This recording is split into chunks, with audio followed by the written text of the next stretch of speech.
বাবা তুমি আমার কথা শুই না বাবা কইল তুমি আমার বাবা ও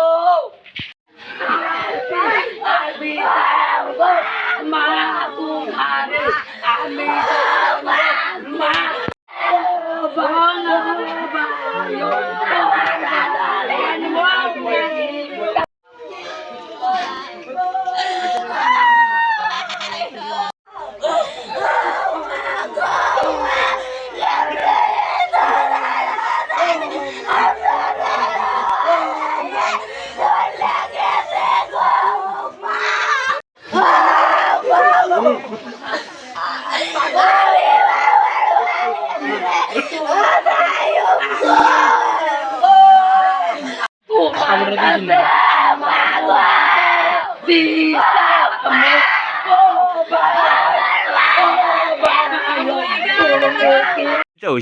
কাকু আপনার ছেলে?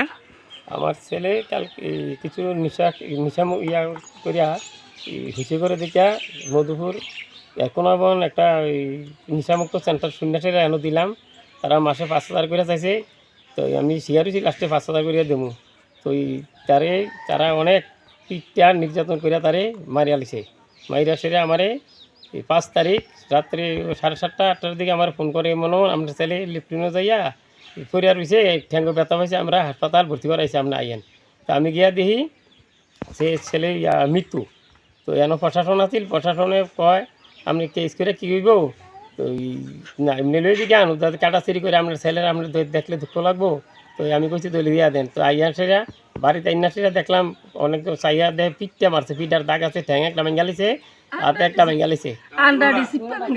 তো তারপর আমরা রিপিট আবার মধুপুর থানার আশ্রয় নিয়েছি। আশ্রয় লইয়া তারা ওসিয়ে ইয়া করছে, হাসপাতাল ইয়া করছে আবার মধুপুর হাসপাতাল। হ্যাঁ মধুপুর হাসপাতাল। আপনার ছেলের নাম কি? ইসমাইল মিয়া। এটা কোন জায়গা? নরজলা, ইসলামগঞ্জ নঞ্জলা। কি চাইতেছেন আপনারা এলাকাবাসী? সুস্থ বিচার হোক, বিচার হোক। মানে এই যে নেশামুক্ত কেন্দ্র হলে এইভাবে কিভাবে মানুষ মারতে পারে?